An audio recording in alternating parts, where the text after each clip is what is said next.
Sawadee-ka. Hello and welcome to Daily Wisdom, Walking the Path with the Buddha. Today is our Pali Canon and English study group, and we're studying the words of the Buddha. We're in volume 5 of our book series. We're going to be exploring chapters 31 through 40 today.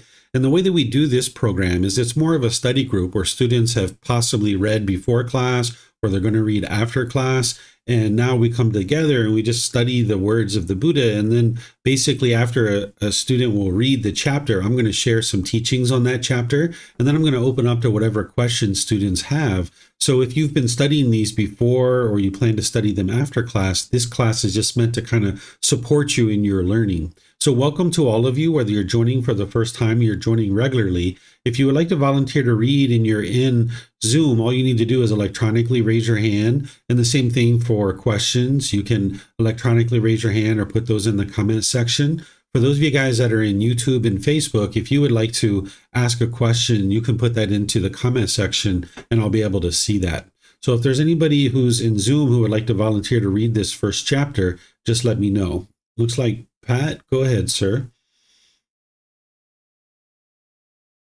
The noble method is to understand dependent origination.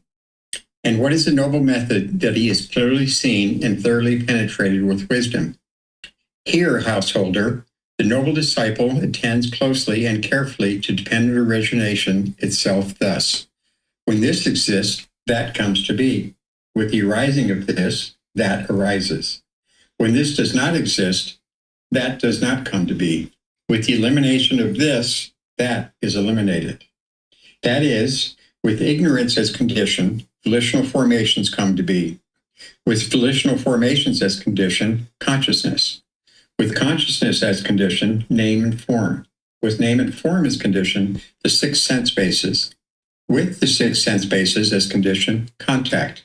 With contact as condition, feeling. With feeling as condition, craving.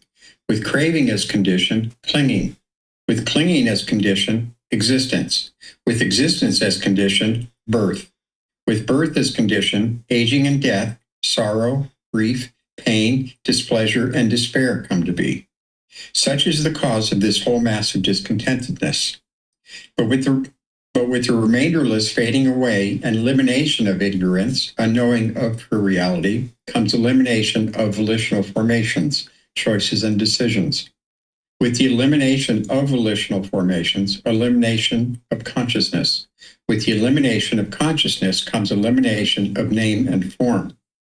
With the elimination of name and form comes elimination of the 6 sense bases. With the elimination of the 6 sense bases comes elimination of contact. With the elimination of contact comes elimination of feeling. With the elimination of feeling comes elimination of craving. With the elimination of craving comes elimination of clinging. With the elimination of clinging comes elimination of existence. With the elimination of existence comes elimination of birth.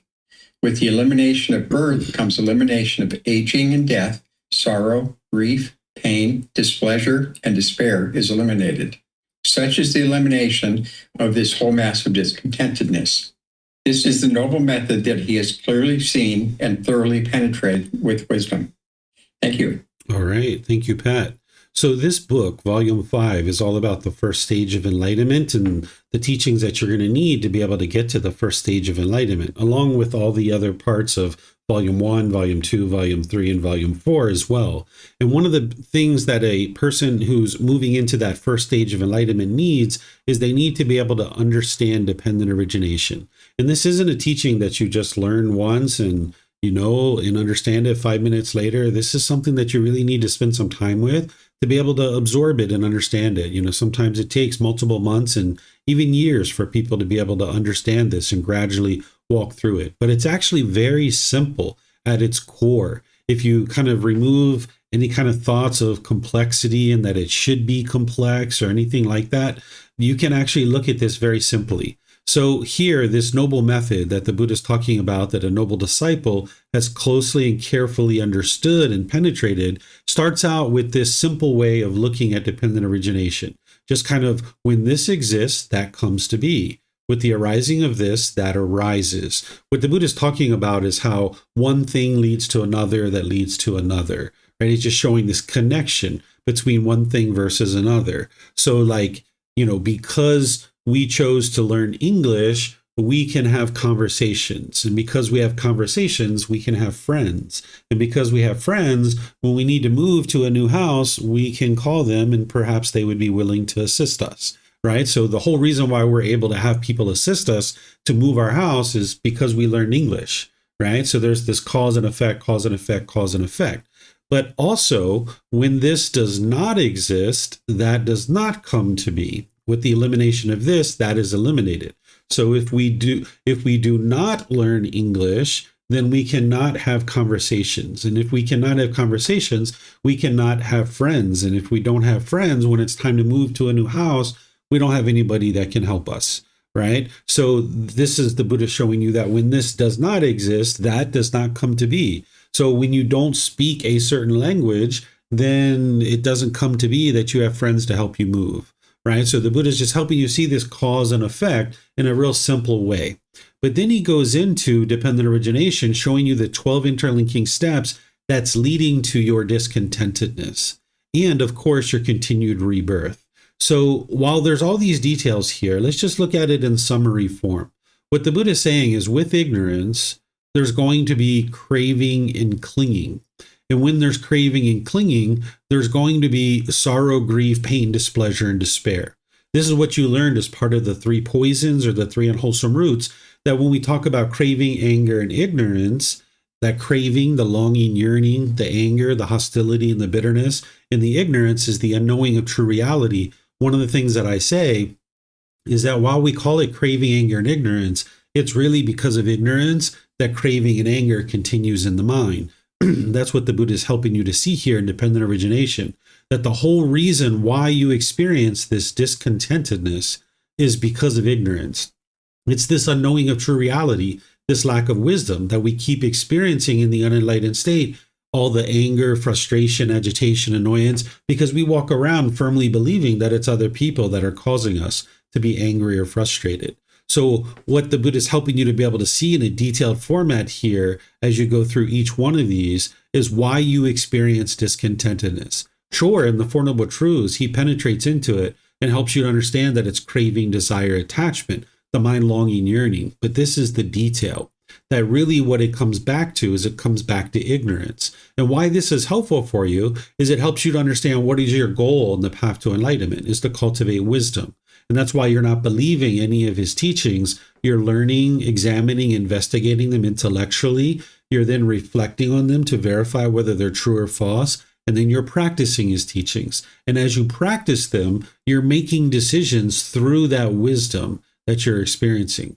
But prior to having that wisdom, the mind is having this ignorance, right? So now with this ignorance, there's certain decisions that are being made that are unwise. And this leads to continued consciousness, that because the mind hasn't been purified of its ignorance, it continues to have craving, desire, attachment. So now that's the fuel that leads to the next consciousness. And now when this next consciousness is formed, it needs to find a name and form, which is the physical body. So it needs to find that physical body. So now the mind and the physical body come together, and the 6 sense spaces start to form and mature inside the womb. And now with those 6 sense spaces, there's contact through those. And then the individual is going to experience feelings, pleasant, painful, or neither painful nor pleasant. And the mind's going to experience craving, where it's longing, yearning. Then there's going to be this clinging, where the mind is holding on. Then there's going to be this existence, where the being actually exists inside the womb. Then there's going to be birth, where the being comes out into the world. And when that being comes out into the world and is birthed, they're going to experience aging and death. That being is going to slowly age and ultimately die. And then it's also going to experience in the process this sorrow, grief, pain, displeasure, and despair. This is how the whole mass of discontentedness comes about. So it all comes back to this first domino, so to speak. If you think about each one of these conditions on dependent origination like a domino, and if the first domino falls, it hits the next one and the next one and the next one and the next one. So if this ignorance is present, then it's going to hit the volitional formations, and that's going to create this chain event where ultimately you're going to end up in discontentedness. But when you get rid of the ignorance, when you have wisdom there, you've taken that domino out, right? And now it's just wisdom. So in this existence, you can dismantle this. And when we say dismantle it, it's to get rid of this ignorance. Because if you can get rid of this ignorance, you can get rid of the craving and clinging, and you'll get rid of the sorrow, grief, pain, displeasure, and despair. This is how you'll know that this is true, because the more wisdom that you cultivate, the more craving and clinging that you eliminate, the more sorrow, grief, pain, displeasure, and despair is eliminated out of the mind. It starts to reduce more and more and more. As your wisdom goes up and your craving and clinging comes down, your discontentedness comes down. And that's how you independently verify that this is true. Of course, you can go step by step and you can see this is true, but you can also do it through your practice. That if this is true, if you're arising wisdom, you should see your discontentedness diminishing, right? And that's what the Buddha is helping you to see here on the next one. That now he's talking about the elimination and the dismantling of dependent origination. Because with the remainderless fading away and elimination of ignorance, then there's the elimination of these volitional formations that are based in that ignorance, right? As an enlightened being, when you're wise, you're still going to make decisions, but you're just not making decisions based in ignorance anymore. They're based in this wisdom. And when you're an enlightened being and you've dismantled this, you still have a consciousness, but you're not going to experience the next consciousness. As an enlightened being, you still have a name and form. You still have a physical body, but you're not going to have another one, right? And you still have the 6 sense spaces as an enlightened being, and you still experience contact. And there are no longer any conditioned feelings by the time you get to enlightenment. You're only experiencing unconditioned mental qualities in the mind. Then there's no longer any craving. There's no longer any clinging.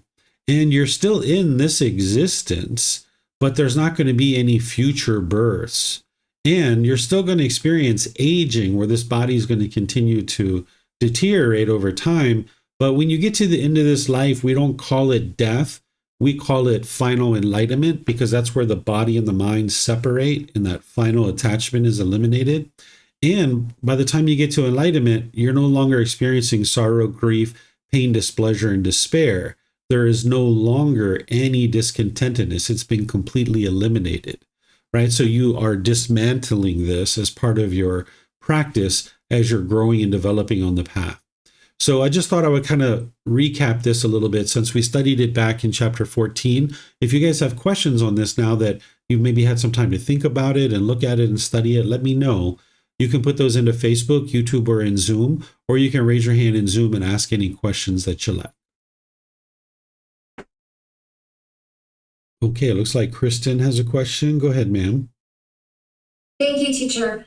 It's about the volitional formations again, and as we start to, I guess, clear up our karma, right? The karma, unwholesome karma that we've accumulated in this lifetime.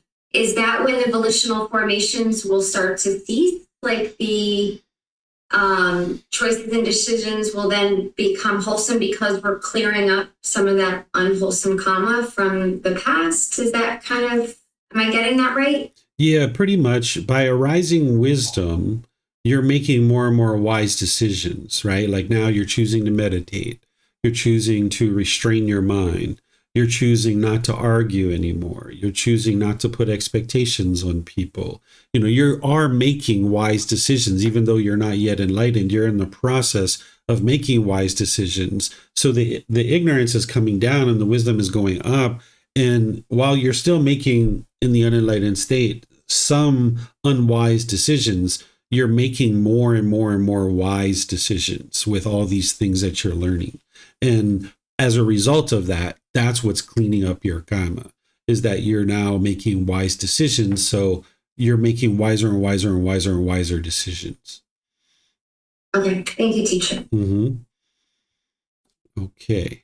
Don't see any other questions anywhere. So let's move to the next one, which is chapter 32. Is there someone who would like to read this? Okay, Samantha, go ahead, ma'am. Thank you. The little bit of soil in the fingernail. Monks, what do you think, which is more? The little bit of soil that I have taken up in my fingernail, or this great earth? Venerable Sir, the great earth is more. The little bit of soil that the perfectly enlightened one has taken up in his fingernail is insignificant. Compared to the great earth, that little bit of soil is not calculable, does not bear comparison, does not amount even to a fraction. So too, monks, for a noble disciple, a person accomplished in view who has made the breakthrough, the discontentedness that has been destroyed and eliminated is more, while that which remains is insignificant. Compared to the former mass of discontentedness that has been destroyed and eliminated, the latter is not calculable, does not bear comparison, does not amount even to a fraction, as there is a maximum of 7 more lives.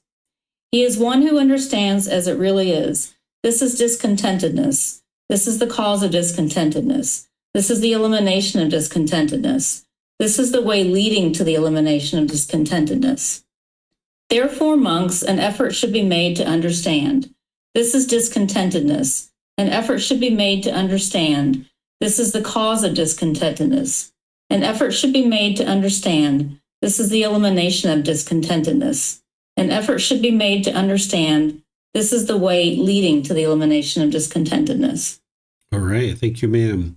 So whenever you see the Buddha talking about a noble disciple, I think you understand now that that's someone who's studying his teachings very closely, right? Because he used this word noble because during his lifetime, if you were born into a rich, affluent family, you were considered to be a noble, and you were considered to be smart, intelligent, headed for a wonderful life, right?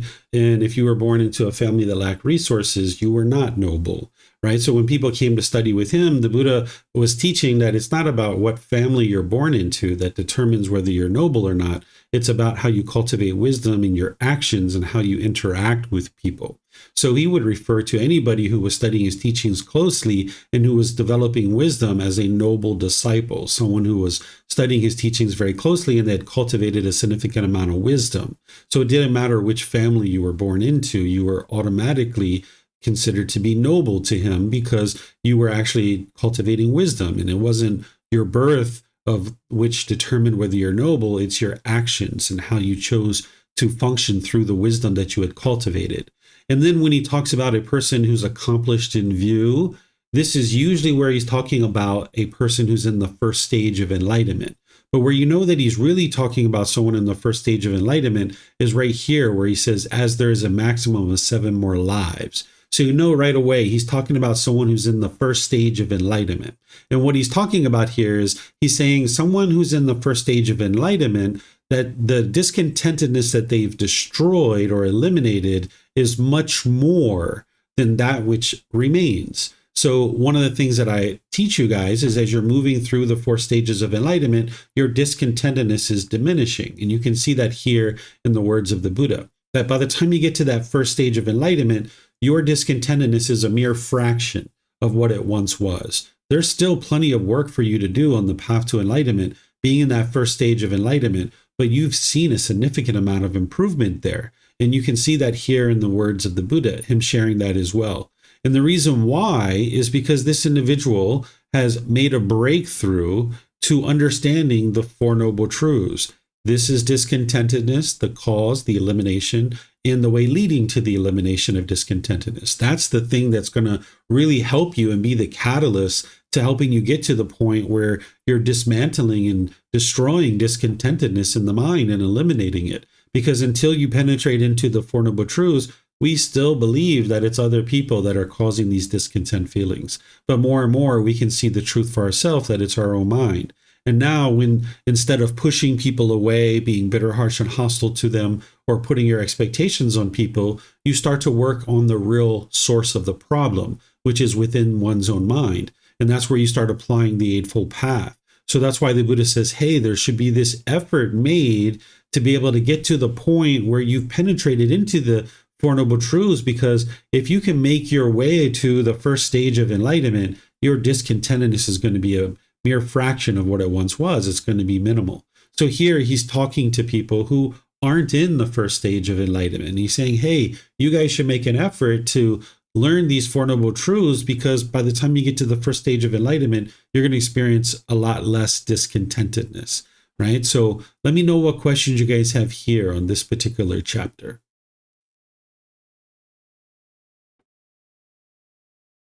Okay, I don't see any questions anywhere. So we'll go to chapter 33. Is there someone who would like to read this one?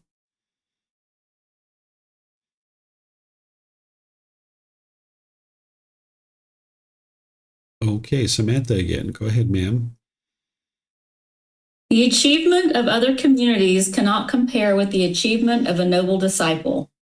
Monks, suppose that a man would place on Sinaru, the king of mountains, 7 grains of gravel, 7 grains of gravel the size of mung beans.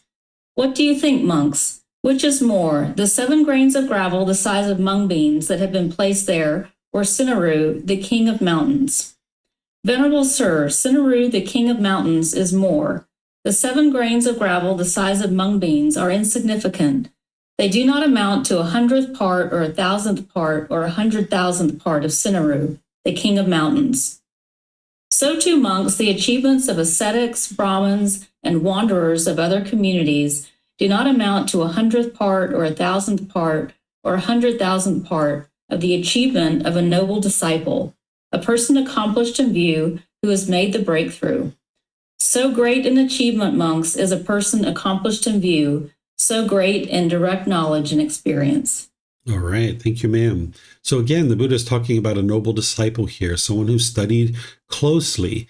He's saying that them compared to someone from another community, that this noble disciple has made much more progress than this other person. Now, when we think about the lifetime of a Buddha and when a Buddha is in existence, we might think that he's the only person teaching. He's like the only game in town, but that's not true, because a Buddha doesn't go around and perform countless miracles to try to convince people who he is. Instead, he's just going to start teaching.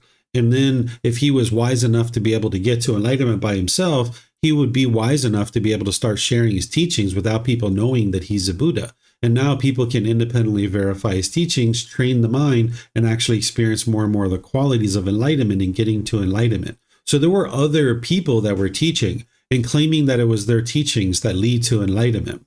And the Buddha knew that it wasn't those teachings that lead to enlightenment, that it was his teachings that led to enlightenment. So what he's saying here is someone who studied with me and is a noble disciple who's experienced this breakthrough, they've experienced much more progress than this other person who isn't studying to learn the true teachings. Because here, when he's talking about this breakthrough, who has made the breakthrough, that's someone who's understood the Four Noble Truths. That's what he calls the breakthrough. Someone accomplished in view is someone who meets all those criteria, those discourses that we studied last week. So there could be other people that are studying and learning with these other teachers, but they weren't learning what the Buddha was teaching. Remember, they were hanging themselves upside down from trees. They were laying on beds of nails. They were starving themselves. They were piercing their body with metal implements. They thought that if they caused pain to the physical body and their mind could overcome that, that they would get to enlightenment. But then here's his community that's training the mind, learning about the Four Noble Truths, the Eightfold Path, meditation, the 4 healthy mental states of the Brahma Viharas, really actively working with the mind skillfully to be able to eliminate unwholesome qualities and cultivate wholesome qualities. So this type of individual is going to be much more accomplished to be able to now train their mind further and experience more and more progress. So that's what he's saying, and using this analogy of this big mountain compared to these 7 grains of mung bean, right? That they would basically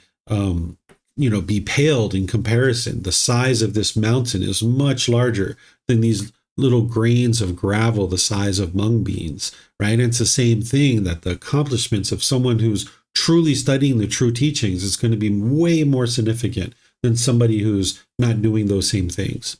So let me know what questions you guys have here on this chapter. Okay, I don't see any questions anywhere. So we'll go to the next one. This is chapter 34, and it looks like Pat would like to read this one. Go ahead, sir. A noble one with developed sense bases. And how, Ananda, is one noble one with developed sense bases? Here, Ananda, when a monk sees a form with the eye, hears a sound with the ear, smells an odor with the nose, tastes a flavor with the tongue, touches a physical object with the body, recognizes a mental object with the mind, there arises in him what is agreeable. There arises what is disagreeable. There arises what is both agreeable and disagreeable. If he should aspire, may I reside perceiving the unrepulsive in the repulsive. He resides perceiving the unrepulsive in the repulsive. If he should aspire, may I reside perceiving the repulsive in the unrepulsive. He resides perceiving the repulsive in the unrepulsive. If he should aspire, may I reside perceiving the unrepulsive in the repulsive and the unrepulsive. He resides perceiving the unrepulsive in that. If he should aspire, may I reside perceiving the repulsive in the unrepulsive and the repulsive. He resides perceiving the repulsive in that. If he should aspire, may I, avoiding both the repulsive and unrepulsive, reside in equanimity, mindful and fully aware. He resides in equanimity toward that, mindful and fully aware. Ananda, that is how one is a noble one with developed sense bases. Thank you. All right. Thank you, Pat.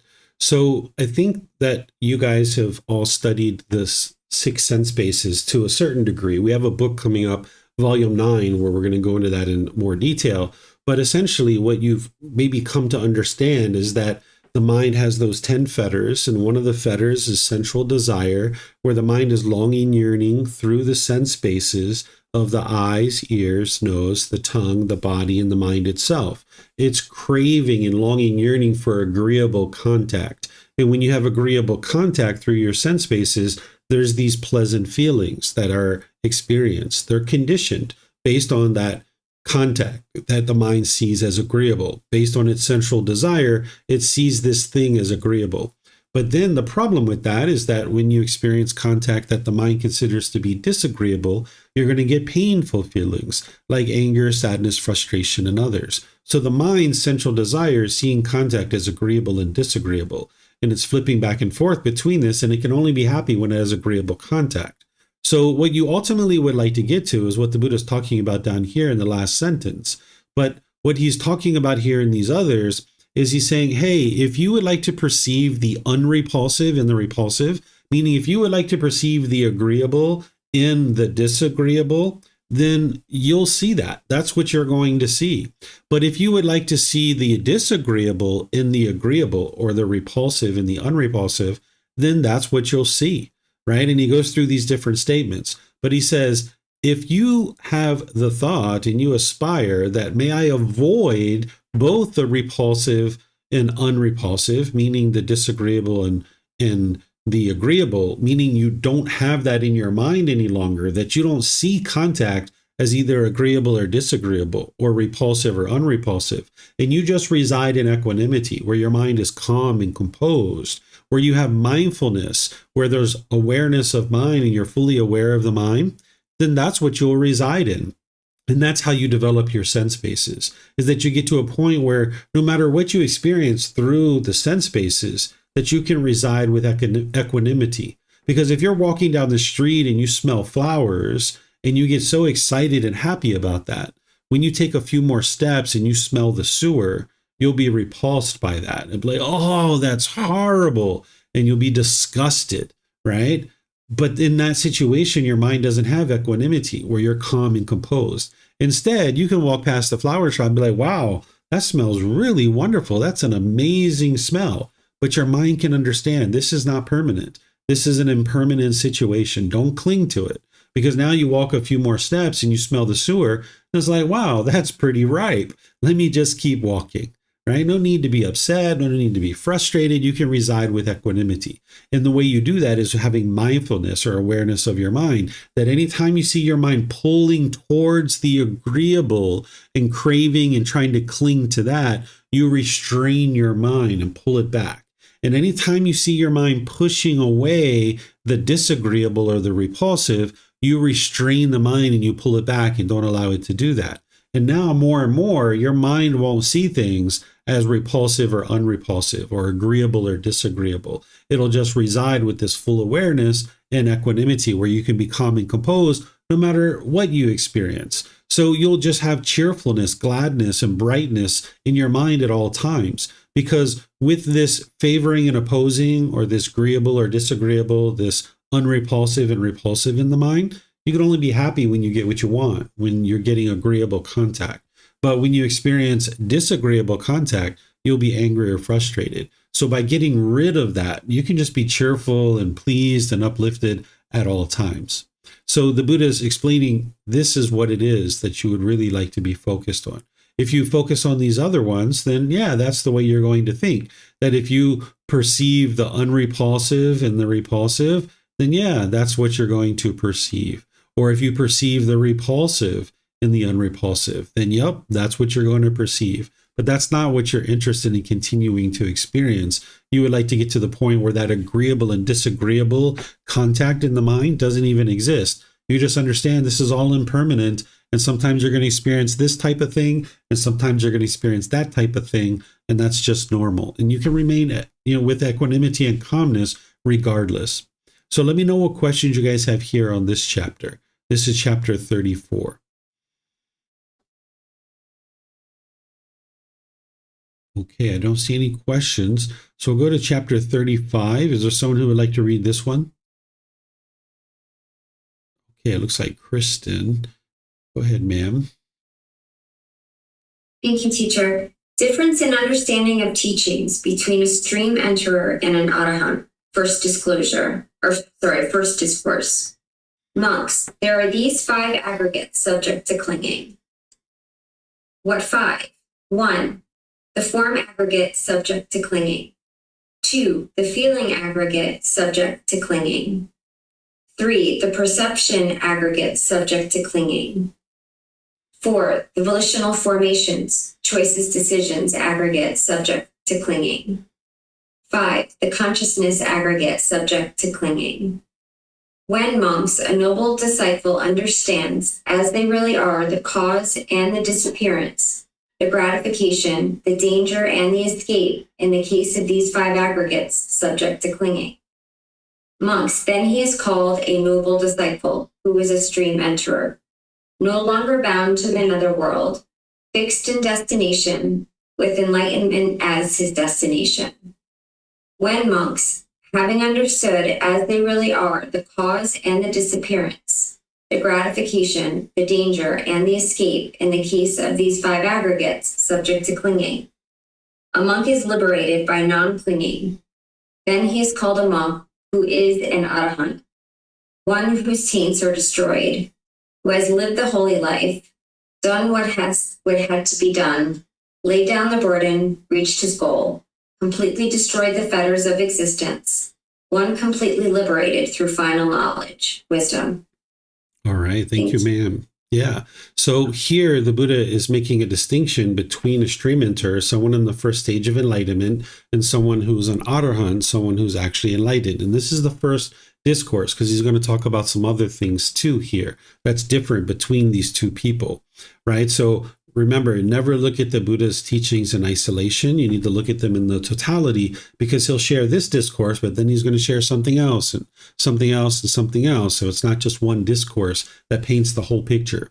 So first, understanding the 5 aggregates, that these are the 5 things that make a living being a living being. All living beings have these things. They have form, which is the physical form, feelings, there's perceptions, which are views and opinions about the world.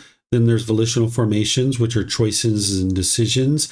And then there's the consciousness or the mind itself, right? So the mind can cling to all of these things. And it's important for you to know this because it's pretty clear when your mind is clinging to something of physical form, like a mobile phone or a computer or a relationship or something like that. These are very tangible things that you can see. But these other things, you don't necessarily see these, and that's why it's important to know the five aggregates. One is that you need to know what a living being is so that you don't cause harm to any living beings, because anytime you cause harm, harm will come back to you. But the other reason why you need to know the five aggregates is because your mind will cling to these things and experience discontentedness because of them. And they're not so obvious because you might not be obvious you're clinging to those pleasant feelings or the painful feelings. You might not realize you're clinging to your perceptions, your views and opinions, because it's not anything tangible right in front of you, or your choices and decisions, or the consciousness itself. So this is why the five aggregates are an important teaching for you, so that you ensure that you're not causing harm to any living being. Remember, you can cause harm through causing harm to a being's physical body, to their material possessions, or their reputation. So you're not interested in doing that. So this is why the five aggregates is helpful for you in that regard. But then also you need to get to the point where you're not clinging to any of the five aggregates. So what he's saying here is a noble disciple, if someone who's in the first stage of enlightenment, who's a stream enter, they understand the cause, disappearance, gratification, danger, and escape in regards to the five aggregates, that they understand this, right? And now because they understand it, they are fixed in destination. They have enlightenment as their destination. They, because of being in the first stage of enlightenment, will get to enlightenment, either in this life or a future life, a maximum of 7. But the difference for an enlightened being is not only have they understood the cause, the disappearance, gratification, danger, and escape in regards to the five aggregates, but their mind is liberated, that they're no longer clinging to those five aggregates. In the first stage of enlightenment, they'll still be clinging to those five aggregates, right? So the enlightened being has destroyed the clinging, that they've eliminated the taints, the individual fetters. So that's why the Buddha is saying that this is a real difference between the two. So if you don't yet understand the cause, the disappearance, gratification, danger, and escape, this is something that you're going to need to understand. And we've talked about this in a previous class, but I'll just kind of review it here. And then if you have questions, let me know. The cause of all that you're experiencing is this craving, desire, attachment. That's what's causing these discontent feelings. The disappearance is that there's this universal truth of impermanence where things are constantly changing, the arising, changing, and fading away. But the mind is craving permanence. That's the cause, that it's craving, desire, attach, it's craving permanence, but yet there's this disappearance, which is the universal truth of impermanence. Things are constantly changing, but yet the mind's craving permanence. The gratification is that the mind has this central desire where it's chasing after pleasant feelings. It's wanting that agreeable contact so that it can get those pleasant feelings. The danger in allowing your mind to do that is that you're going to experience discontentedness, conditioned pleasant feelings, painful feelings, and neither painful nor pleasant. If you allow your mind to chase, you're either going to get what you want and you're going to get conditioned pleasant feelings. And then when that thing changes, you'll end up in the painful feelings. Or as you're chasing that gratification, you're not going to get what you want. And then you're going to experience the painful feelings, the anger, sadness, frustration, and others. So that's the real danger in allowing the mind to continue to chase after this gratification.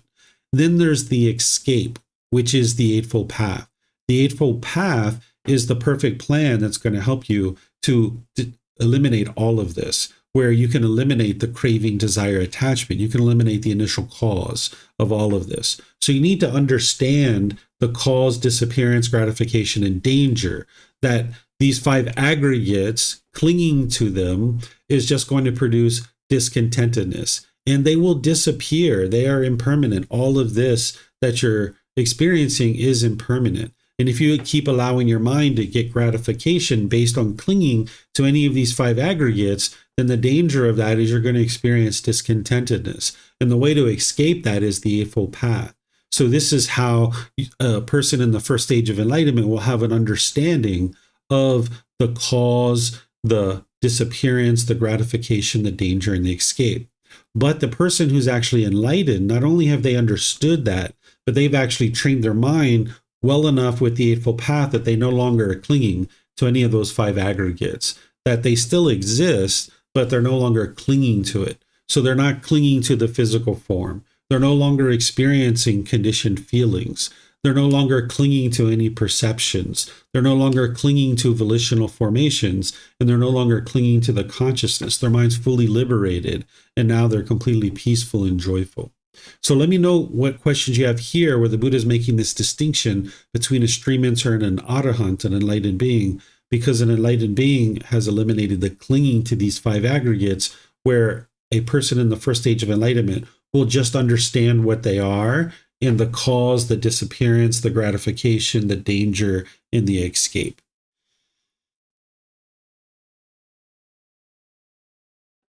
Okay, I don't see any questions. So now we'll go to the next chapter. This is chapter 36. Is there someone who would like to read this one?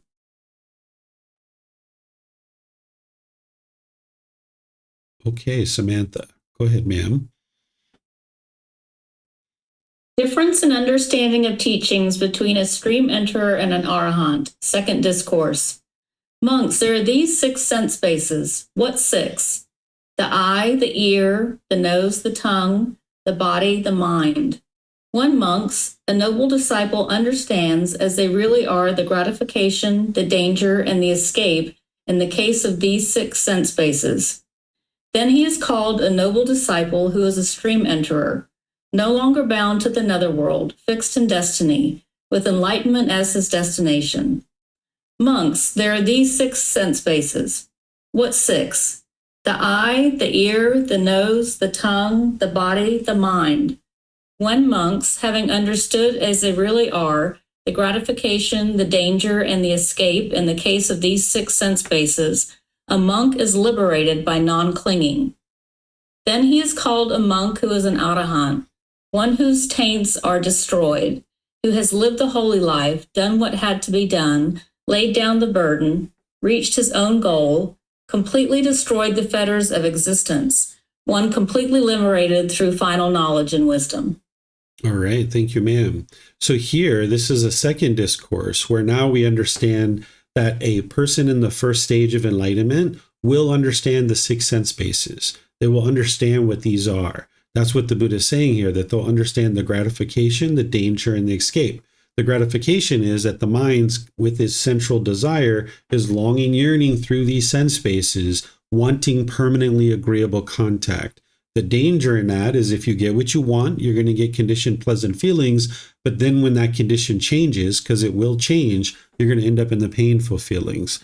And the danger is also if you're chasing after that gratification and you don't get what you want, you're going to get the painful feelings. And the escape of that is the 6 sense bases. So a person who's in the first stage of enlightenment will understand that. Not just that, there's a whole lot of other things, right? Remember I mentioned how getting into that first stage of enlightenment, you're at base camp in Mount Everest. You've collected up everything you need. And this is one of the things that you've collected up is that you understand the gratification, danger, and the escape in regards to the 6 sense bases, right? And now you need to make your way to the summit. And that's where an enlightened being, not only have they understood the gratification, danger, and escape in regards to the 6 sense bases, but they're not clinging to anything that comes through as contact through the 6 sense bases. They're still experiencing contact because they're in this life, but they're not clinging to any of it. Their mind doesn't see that contact as agreeable or disagreeable. It's just contact.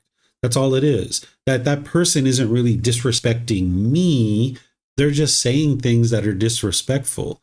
But it's not me, right? Your ear is just hearing that particular sound. It's almost like if you remember back to Charlie Brown, when they used to get on the phone, it was like, wonk, wonk, wonk, wonk, wonk, wonk, wonk. That's basically all you hear by the time you get to enlightenment and people are saying things that are unwise. It's just wonk, wonk, wonk, wonk, wonk. Okay, if they would like to say that, big deal. Right? It's not agreeable or disagreeable to you. You're not having feelings about it. It's just that's what people are saying. Wonk, wonk, wonk, wonk, wonk. It's just a sound in your ear. That's all it is. Right? So you're not clinging to that and forming feelings any longer. That's the difference between someone in the first stage of enlightenment and someone who's enlightened, is that the enlightened being is no longer clinging to this contact. And they have already eliminated any of the clinging and any of the taints or the fetters, where the person in the first stage of enlightenment, they just understand the 6 sense bases. They haven't actually eliminated the clinging through them yet. So let me know what questions you guys have here on this chapter.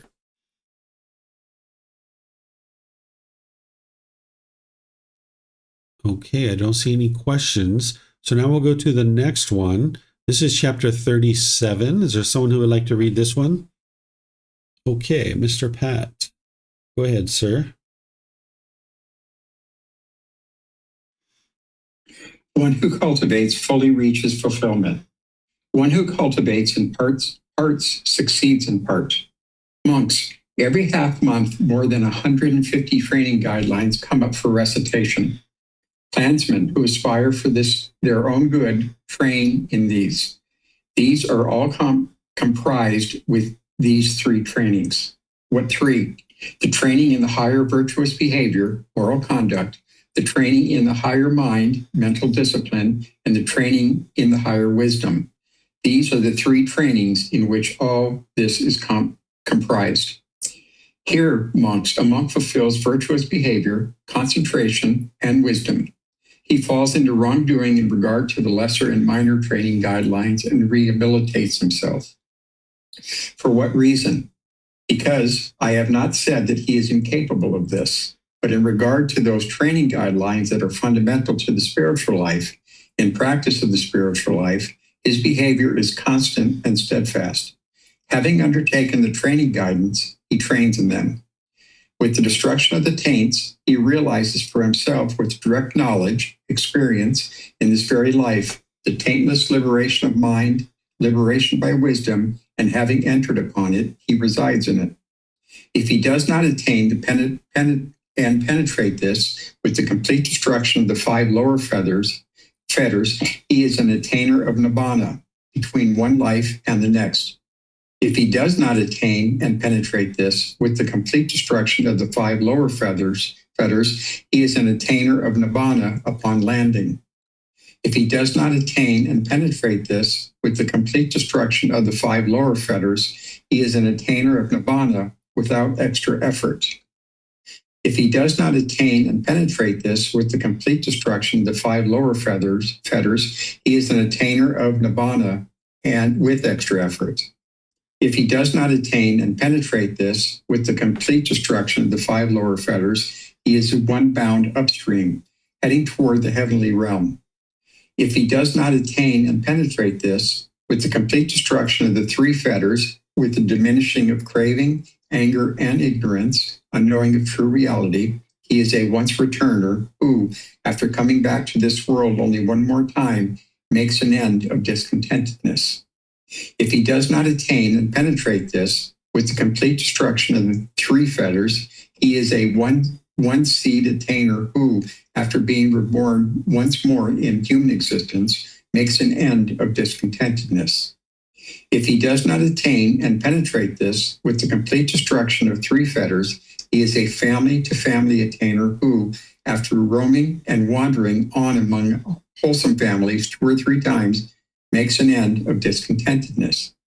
If he does not attain and penetrate this with the complete destruction of 3 fetters, he is a 7 times at most attainer who, after roaming and wandering on among heavenly beings and humans 7 times at most, makes an end of discontentedness. Thus, monks, one who cultivates fully reaches fulfillment. One who cultivates in part succeeds in part. This training guidance, I say, is not unfruitful. Thank you. All right. Thank you, Pat. So here, the Buddha is starting off with saying once every half month, meaning about every 2 weeks, there's these 150 training guidelines that comes up for recitation, right? This is where you can see that they use chanting as a way to commit the teachings to memory, and that there's only 150 training guidelines. Nowadays, if you talk to most ordained practitioners, they will tell you that they're practicing 227 precepts or guidelines. This is a modification from what the Buddha taught. The Buddha only taught 150, but people have modified his teachings, so you'll see people that are practicing things that he never necessarily taught. But the things that he was having people study were based on the Eightfold Path. Whenever you see him talking about this higher virtuous behavior, this moral conduct, that's the moral conduct from the Eightfold Path. The training in the higher mind, that mental discipline, that's the mental discipline section of the Eightfold Path, right effort, right mindfulness, and right concentration. And then the higher wisdom is the wisdom section of the Eightfold Path. That's the 3 trainings that he would focus people on actually reciting. He would have them committed to their memory. So that's why when I teach, I guide you guys to commit the Eightfold Path to your memory. During the lifetime of the Buddha, it was reciting the words that allowed them to be able to do that. Nowadays, we have study guides, we have books, we have videos, podcasts. You're not going to be able to practice the Eightfold Path if you don't commit it to your memory. So you're going to need to commit it to your memory, not necessarily word for word, but you're going to need to know what each one of those factors are and how to actually practice it. Because as you fulfill this virtuous behavior, that's where the concentration and focus and clarity comes in, and the mind's wisdom is increasing more and more. And now if you fall into any quote unquote wrongdoing, meaning a misstep in regards to some of the lesser or minor training guidelines, you'll be able to actually fix that because you'll understand what it is that you tripped up on, right? So that's what the Buddha's guiding you to do here, is to really pay attention to that Eightfold Path and really commit it to your memory. And now as you develop this, you can actually slowly develop the mind to get to the point where it's actually experiencing enlightenment. But if you just do this little by little by little, spanned over 30, 40 years, that's what the Buddha is saying, is if you cultivate in parts, you're going to have fulfillment in parts. But if you cultivate the mind fully, then you'll experience this full attainment of enlightenment. And he's going through all the different types of attainments that you could have in regards to the 4 stages of enlightenment. He's going into some of the more detailed versions of this, but we, mainly talk about the 4 stages now, where the Buddha has, a much deeper way of delineating this. And some of the things that I'll share with you here that you aren't going to necessarily know in this life, but just know that this is possible.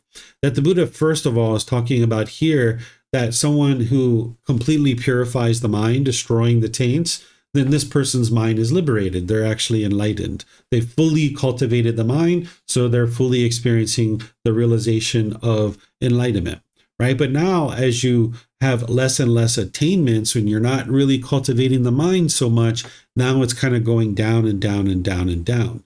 So here what he says, that somebody can attain enlightenment between one life and the next. That's essentially equivalent to getting to enlightenment at death, right? That if you get to enlightenment during this life, that's what he's talking about right here. But what he's talking about here is that if you die and then you attain enlightenment before there's actually rebirth, that is possible. So you can actually get to enlightenment prior to being reborn, which that would be the next best option, right? It's still not ideal because you've gone through your life being agitated or frustrated to a certain degree, but at least you're not going to experience rebirth, right? So that's an option.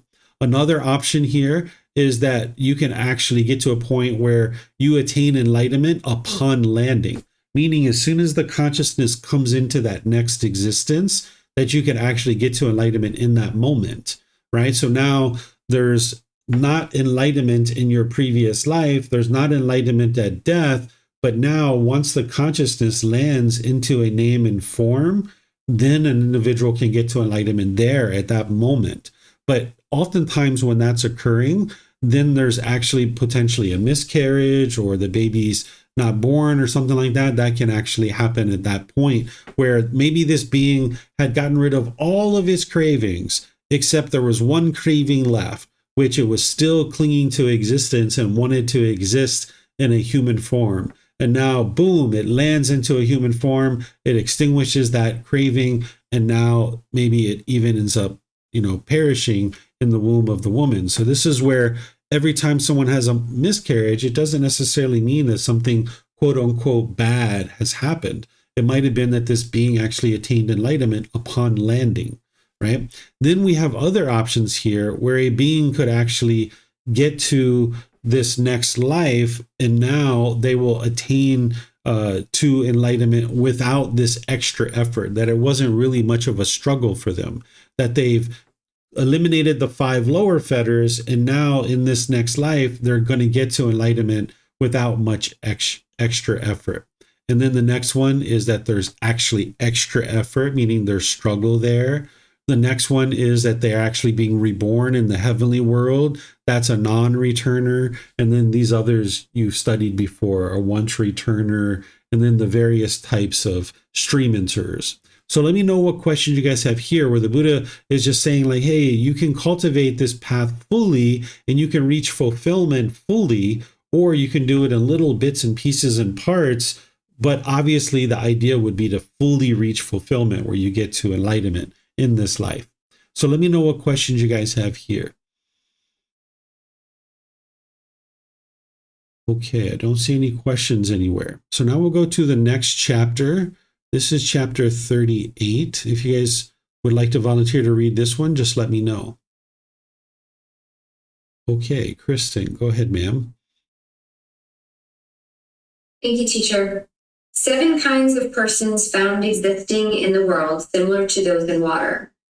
Monks, there are these 7 kinds of persons found existing in the world similar to those in water.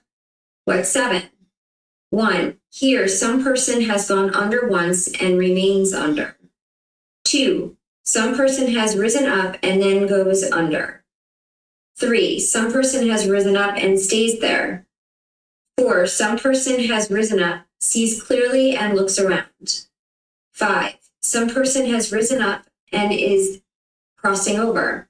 6. Some person has risen up and gained a firm foothold. 7. Some person has risen up, crossed over, and gone beyond. A Brahmin who stands on high ground. 1. And how, monks, is a person one who has gone under once and remains under?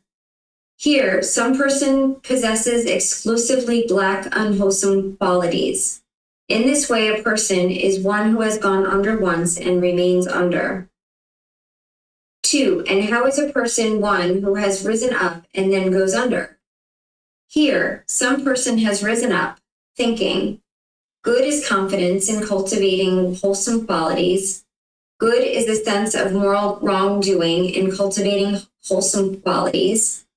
Good is moral concern in cultivating wholesome qualities.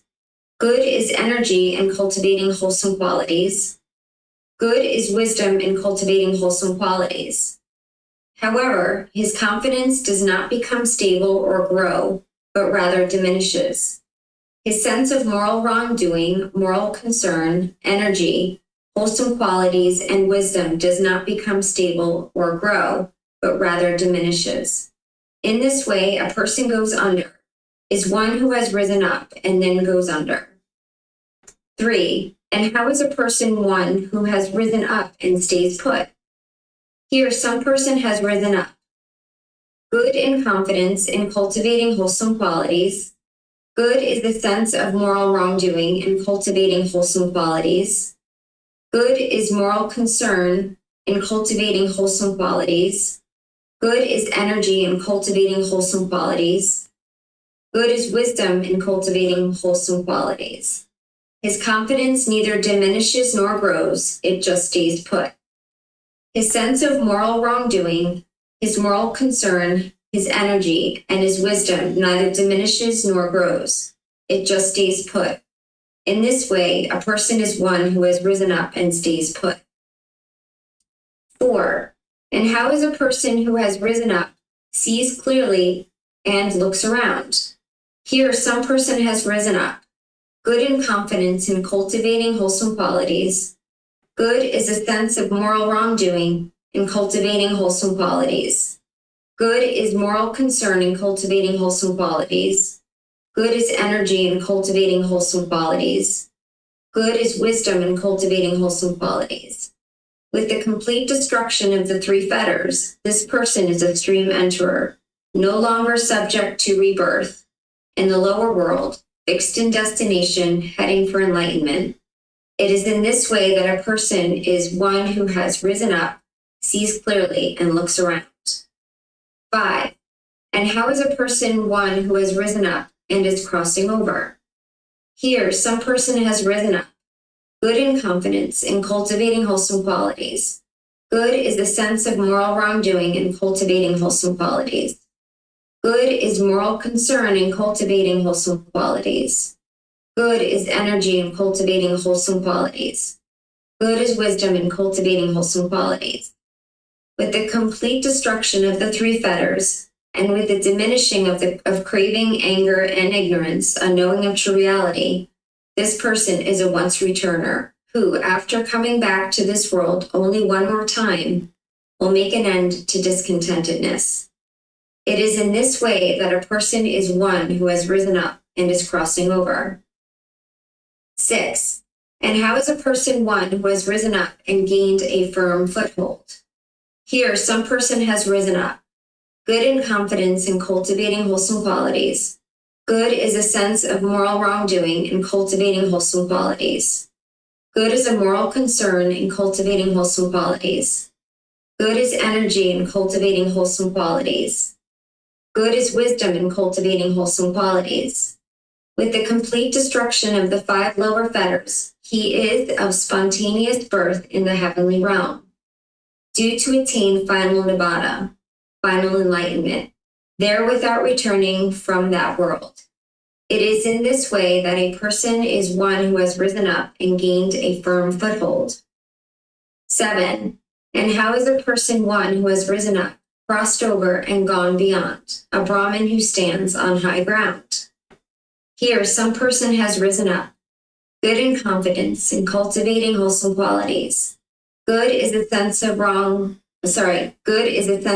wrongdoing in cultivating wholesome qualities. Good is moral concern in cultivating wholesome qualities. Good is energy in cultivating wholesome qualities. Good is wisdom in cultivating wholesome qualities. With the destruction of the taints, he has realized for himself with direct knowledge, experience, in this very life, the taintless liberation of mind, liberation by wisdom, and having entered upon it, he resides in it. It is in this way that a person is one who has risen up, crossed over, and gone beyond, a Brahmin who stands on high ground. These monks are the 7 kinds of persons found existing in the world, similar to those in water. Thank you. All right. Thank you, Kristen.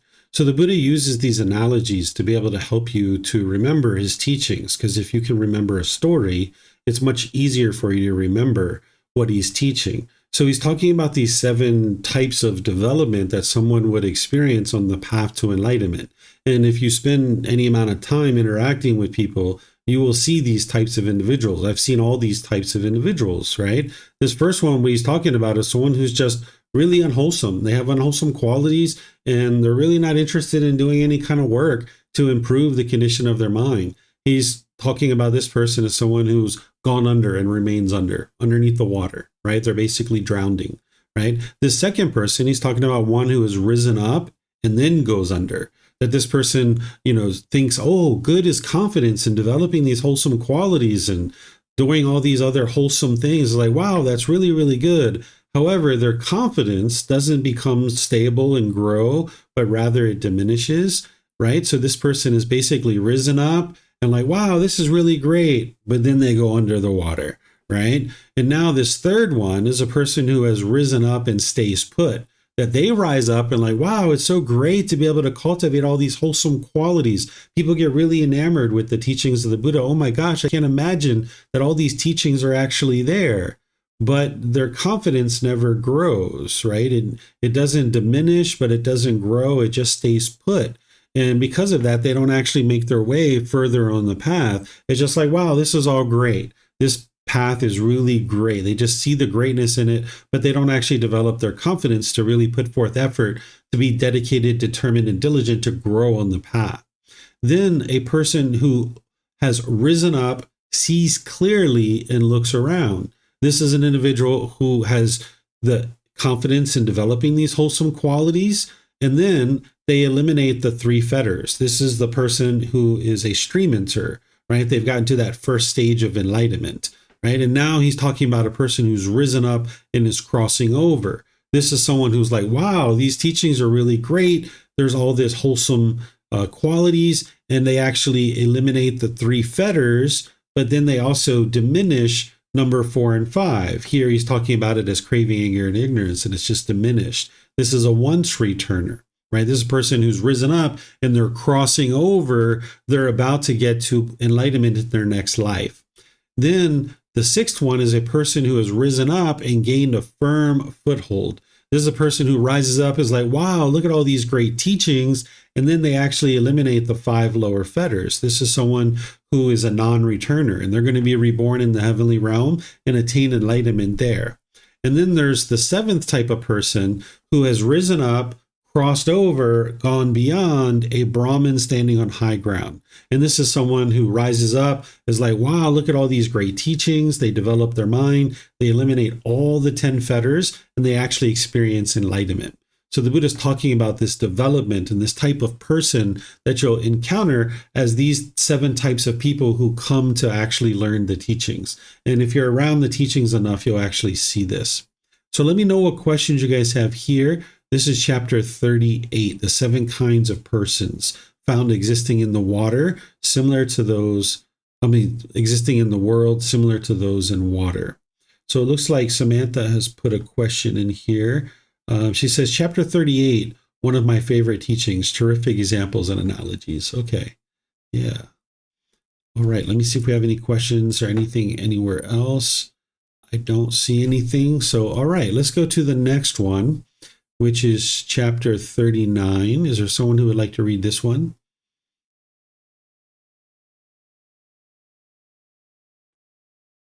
Okay, looks like Vibhav. Go ahead, sir. Thank you, teacher. 9 persons passing away with the residue remaining are freed from hell. On one occasion, the perfectly enlightened one was dwelling at Savatthi, at Jara's grove, at the Pendika's park. Then, in the morning, the Venerable Sariputta dressed, took his bowl and robe, and entered for alms food. It then occurred to him, it is still too early to walk for alms food in Savatthi. Let me go to the park of the wanderers of other communities. Then the Venerable Sariputta went to the park of the wanderers of other communities. He exchanged greetings with those wanderers, and when they had concluded their greetings and cordial talk, sat down to one side. Now on that occasion, those wanderers had assembled and were sitting together when this conversation arose among them. Friends, anyone who passes away with the residue remaining and is not freed from hell, the animal realm, or the realm of afflicted spirits, he is not free from the plane of misery, bad destination, the lower world. When the Venerable Sariputta neither excited and nor rejected the statement of these wanderers, but rose from his seat and left, thinking, I shall find out what the perfectly enlightened one has to say about the statement. Then, when the Venerable Sariputta had walked from alms food in Savatthi, after his meal, on returning for his almsful round, he approached the perfectly enlightened one, paid homage, respect to him, and sat down to one side. He here reports verbatim the entire course of events and acts. I rose from my seat and left, thinking, I shall find out from what the perfectly enlightened one has to say about this statement. Who Sariputta, those unwise and unskillful wanderers of other communities, and who are those that know one with the residue remaining as one with the residue remaining, and one without residue remaining as one without residue remaining? These 9 persons, Sariputta, passing away with the residue remaining, are freed from hell, the animal realm, and the realm of afflicted spirits, freed from the plane of misery, the bad destination, the lower world.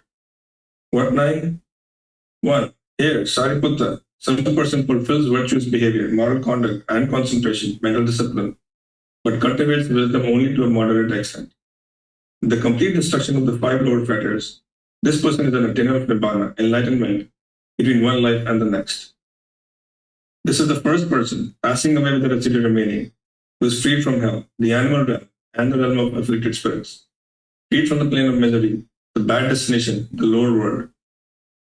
2. Again, some person fulfills virtuous behavior, moral conduct, and concentration, mental discipline, but cultivates wisdom only to a moderate extent. The complete destruction of the 5 lower fetters, this person is an attainer of Nibbana upon landing. This is the second person, passing away with the residue remaining, who is freed from hell, the animal realm, and the realm of afflicted spirits, freed from the plane of misery, the bad destination, the lower world. 3. Again, some person fulfills virtuous behavior, moral conduct, and concentration, but cultivates wisdom only to a moderate extent. The complete destruction of the 5 lower fetters, This person is an attainer of Nibbana without extra effort. This is the third person, passing away with the residue remaining, who is freed from hell, the animal realm, and the realm of afflicted spirits, freed from the plane of misery, the bad destination, the lower world. 4. Again, some person fulfills virtuous behavior and concentration, but cultivates wisdom only to a moderate extent. The complete destruction of the 5 lower fetters, this person is an attainer of Nibbana with extra effort. This is the 4th person, passing away with the residue remaining, who is freed from hell, the animal realm, and the realm of afflicted spirits, freed from the plane of misery, the bad destination, the lower world. Again, some person fulfills virtuous behavior and concentration, but cultivates wisdom only to a moderate extent. With the complete destruction of the 5 lower fetters, this person is one bound upstream, heading towards the heavenly realm. This is the 5th person, passing away with the residue remaining, who is freed from hell, the animal realm, and the realm of afflicted spirits, freed from the plane of misery, the bad destination, the lower world. Again, some person fulfills virtuous behavior but cultivates concentration and wisdom only to a moderate extent. With the complete destruction of 3 fetters and the diminishing of craving, anger, and ignorance, this person is a one-sitter who, after coming back to this world only one more time, makes an end of discontentedness. This is the 6th person, passing away with the residue remaining, who is freed from hell, the animal realm, and the realm of afflicted spirits, freed from the plane of misery, the bad destination, the lower world. Again, some person fulfills virtuous behavior but cultivates concentration and wisdom only to a moderate extent. With the complete destruction of the 3 fetters, this person is a one-seat attainer who, being reborn once more as a human being, makes an end of discontentedness. This is the 7th person, passing away with the residue remaining, who is freed from hell, the animal realm, and the realm of afflicted spirits, freed from the plane of misery, the bad destination, the lower world. Again, some person fulfills virtuous behavior but cultivates concentration and wisdom only to a moderate extent. With the complete destruction of the 3 fetters, this person is a family-to-family attainer who, after roaming and wandering among wholesome families 2 or 3 times, makes an end of discontentedness. This is the 8th person, passing away with the residue remaining, who is freed from hell, the animal realm, and the realm of afflicted spirits, freed from the plane of misery, the bad destination, the lower world. Again, some person fulfills virtuous behavior but cultivates concentration and wisdom only to a moderate extent. With the complete destruction of the 3 fetters, this person is the 7th times at most attainer, who after roaming and wandering among heavenly beings and humans 7 times at most, makes an end of discontentedness.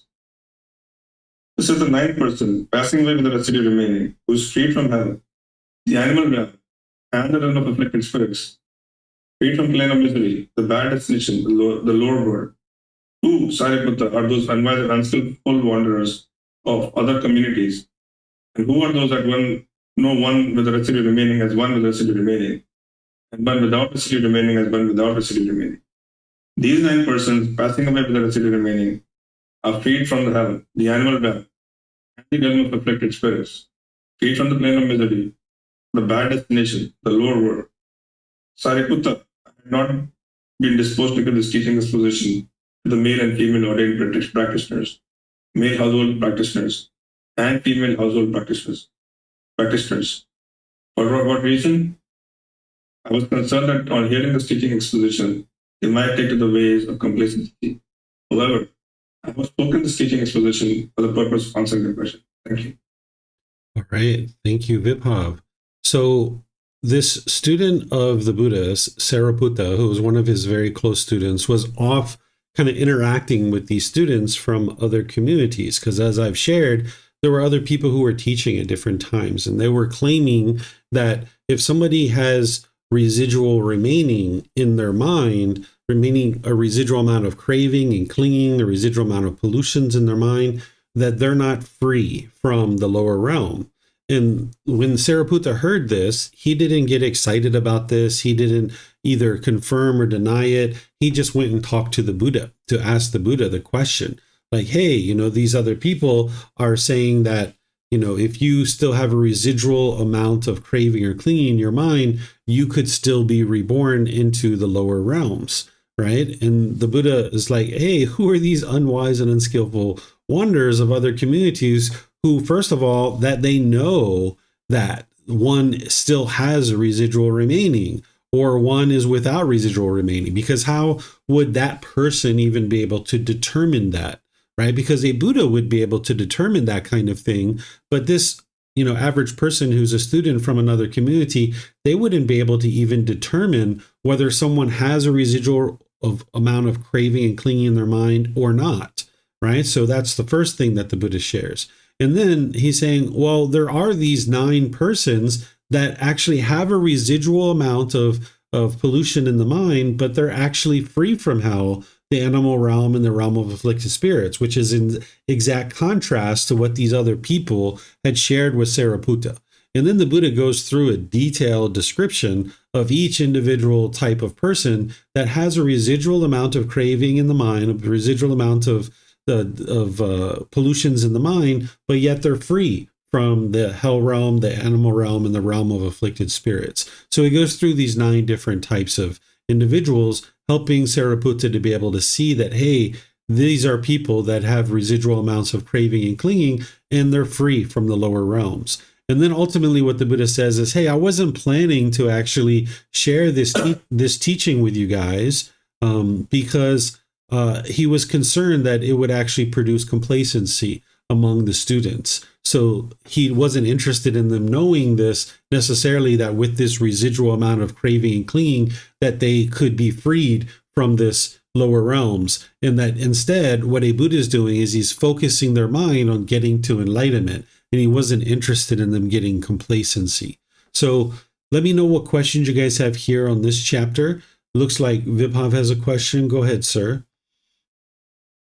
Thank you. So in the previous chapter also, the Buddha described that the person might attain enlightenment between this birth and the next. And in this one also, I think they've said something similar. And in this chapter, it's said that they still have because they still have a residue remaining. They will. Richard, can you actually please go back up to the thing? All the way to the first one, I think.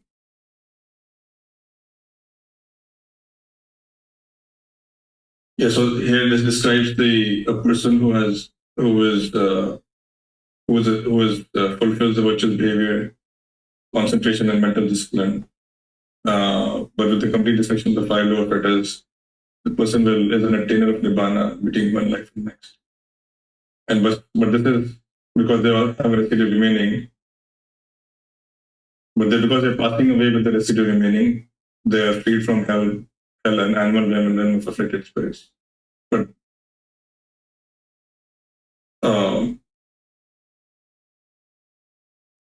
because they have a residue remaining between one life and the next, I would assume this means death, like you said in the last chapter.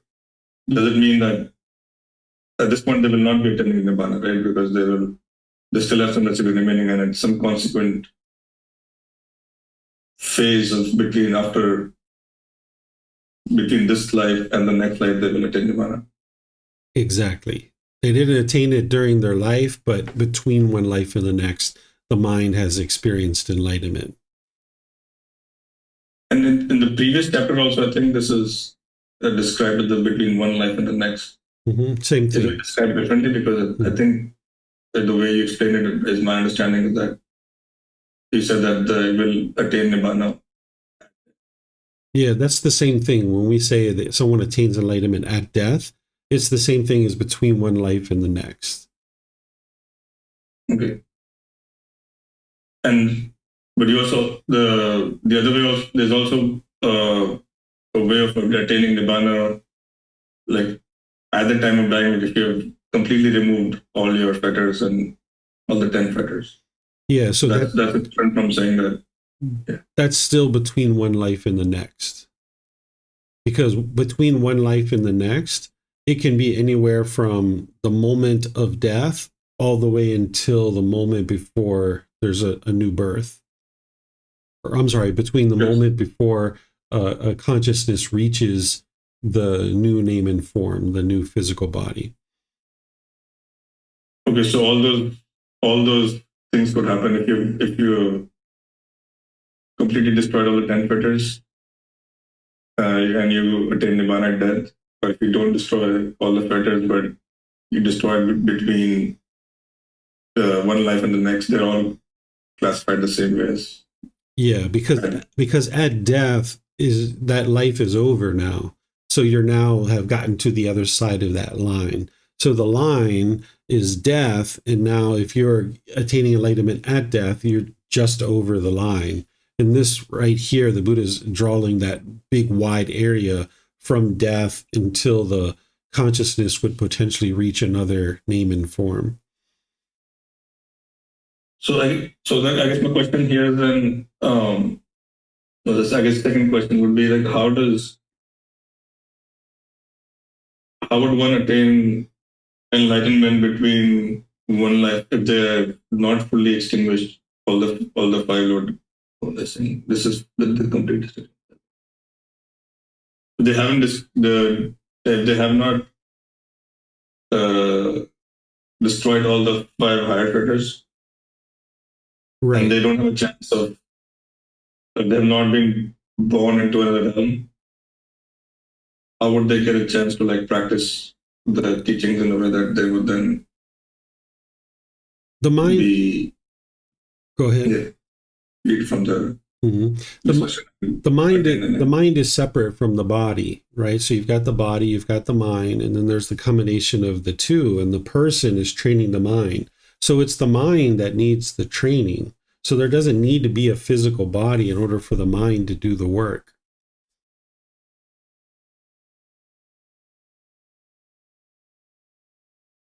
Okay. Right? It's just like the hell being, the afflicted spirit being, the heavenly being. These beings don't have physical form. It's just the mind. It's just the consciousness. So the consciousness itself can actually do the work to be able to purge its pollutions. So let's just say, for example, a being, while they were in the human realm, eliminated the five lower fetters.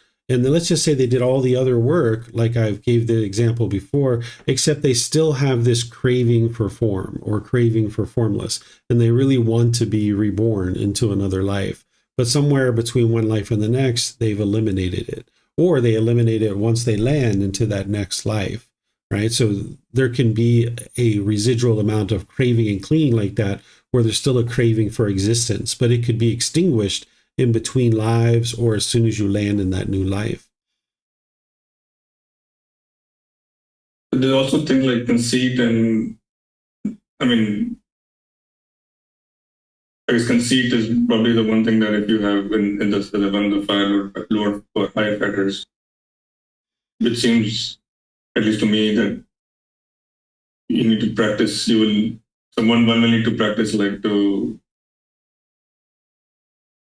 with other like beings around to be able to know that they've actually eliminated it. It's not. If someone has eliminated the five lower fetters, then that means the higher fetters, they've done significant work on those too. By the time they get to the point where they've eliminated the five lower fetters, they're very rarely experiencing discontentedness in that third stage of enlightenment. It's like once every 2 or 3 months, once every 6 months, they're experiencing some very minor discontentedness. So someone in the third stage of enlightenment could have actually already eliminated conceit potentially. That could have already been eliminated. That's why the example I gave you is just that they still had that one clinging to an existence, that they either were clinging to a physical existence in the form realm or the formless realm. You could have already eliminated restlessness, conceit. Of course, there would still be ignorance in the mind, but all those others could be eliminated. It could just be this one last little residual clinging that's in the mind. So the way that you might be thinking about it is your significant amount of conceit that you have in your mind. You wouldn't be able to eliminate that between one life and the next, but that's where you're at now. But if you were to eliminate all the five lower fetters, by the time you get to that point, you're going to have very minimal conceit, or maybe even no conceit in the mind at all. Yeah, so in this case, there is one more question here. So in this case, in the case of the higher fetters, then it's possible to eliminate conceit and restlessness before you eliminate desire for form. So it's not that doesn't seem to have to be in order. Right. Those higher fetters, they're not going to necessarily be eliminated in order. The only order there is that ignorance is going to be the last one. Okay. So from the last time discussion, the lower fetters are generally eliminated in order, but the higher fetters don't necessarily have to be eliminated in order. Right. Correct. The lower fetters need to be eliminated before the higher fetters can be eliminated. Right. But that's why the Right. higher fetters are grouped the way that they are. It's just all 5 of those are grouped, where if you see from stream enter to once returner, there's the Buddha showing a slow deterioration of them from one stage of enlightenment to the next. But by the time you get to this third stage, it's just the higher fetters, and now you work on eliminating all of those. Okay, thank you. Mm-hmm. All right, let me see if we have any other questions. I don't see any. So now we go to the last chapter for today, which is chapter 40. And this is actually the dependent origination. Let me just see here. Oh yeah, we can study this. This is actually helpful. If you guys aren't interested in reading dependent origination, we don't need to read that. We can jump down below that. But who would like to read this one?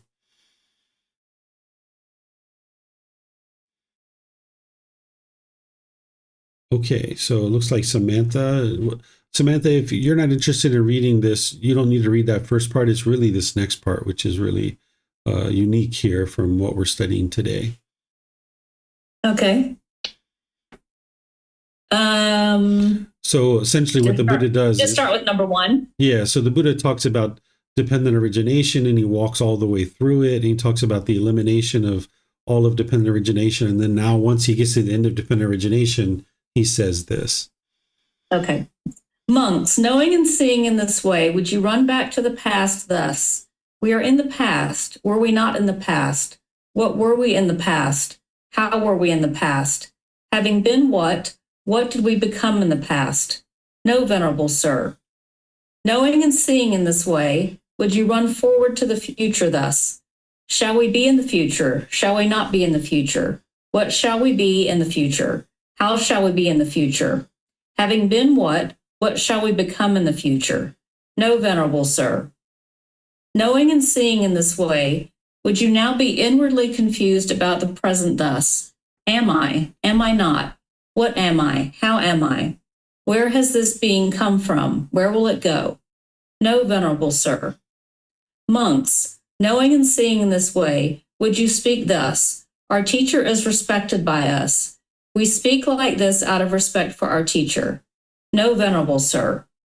Monks, knowing and seeing in this way, would you speak thus?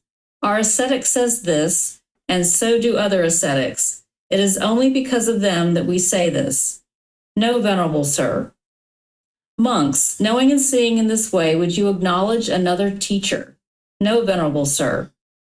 Monks, knowing and seeing in this way, would you return to the observances, intense debates, and superstitious rites of various ascetics and Brahmins, taking them as the most important aspects of the holy life? No, venerable sir. Monks, do you speak only of what you have known, seen, and understood for yourselves? Yes, venerable sir.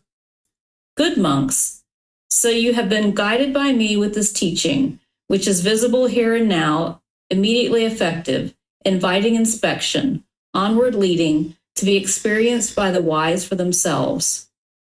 For it was with reference to this that it has been said, monks, this teaching is visible here and now, immediately effective, inviting inspection, onward leading, to be experienced by the wise for themselves.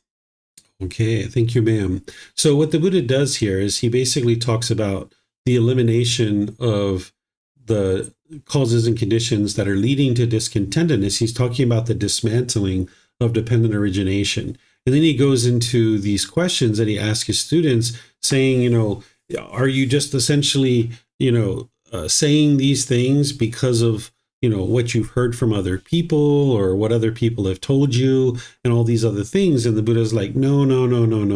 Or I'm sorry, his students are like, no. That's not why we're actually saying these things. So he's saying now that you understand dependent origination and the elimination of each of these causes and conditions that are leading to discontentedness, knowing and seeing this way, would you run to the past? Is there anything there in the past that you need to kind of address? And it's like, no. What about the future? Would you run to the future? No, wouldn't do that. And seeing this way, would you be inwardly confused about the present? No, I wouldn't be, because now you're understanding why all these things are happening in terms of how you got to this existence. Knowing and seeing this way, would you speak? Our teacher is respected by us, so that's why we speak, out of respect for our teacher, meaning like we are just agreeing with this teaching out of respect for our teacher. Is that what you would say after studying dependent origination? No, that's not what we would say. Well, would you say that knowing and seeing this way that you speak because other aesthetics, and there's a certain aesthetic that has shared this with you, and that's the reason why you say, that about this dependent origination and that you've seen it? No, it's not because of that.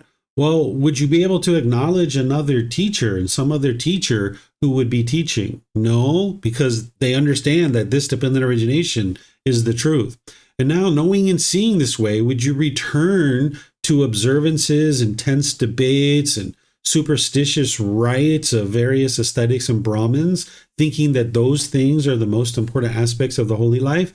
No, because with dependent origination, you can see what the true goal here is to cultivate wisdom. Any rituals and ceremonies, it doesn't make sense to you after you've understood dependent origination. And now, monks, do you speak only of what you know, see, and understood for yourself? Yes, meaning we've independently verified dependent origination for ourselves. That's the reason why they speak this way about dependent origination, knowing that this is actually the truth. So the Buddha is just walking through, confirming and making sure that they've actually independently verified this for themselves. So any questions here on this chapter, you can put this into Facebook, YouTube, or in Zoom.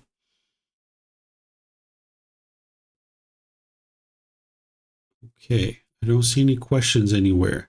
Okay, so I'm going to end here by thanking all of you guys for participating in class, whether you're here live on Facebook, YouTube, or Zoom, or whether you're watching the recording. Thank you for your interest in learning and practicing the teachings of the Buddha. Next week, we're going to be finishing up this book. We're going to be in chapters 41 through 53. You can read all the way to the end of the book, and we'll finish all that up next week. Tomorrow in our group learning program, I'm going to be in chapter 20 of volume 1. This is titled Animal to Human, the Evolution of Our Consciousness. This is where I teach about how we're shedding these animalistic instincts, becoming a better and better human being on the path to enlightenment. I teach about the 5 realms of existence, and I teach about how an individual is able to observe their past lives. So if you'd like to learn that, you can attend our group learning program for tomorrow. So again, thank you all for your dedication and diligence of learning, and perhaps I'll see you guys in a future class. Be well and take care. Sawadee ka.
Thank you again for watching. Enjoy your meditation. Look forward to seeing you online and answering any questions that you might have. Thank you so much.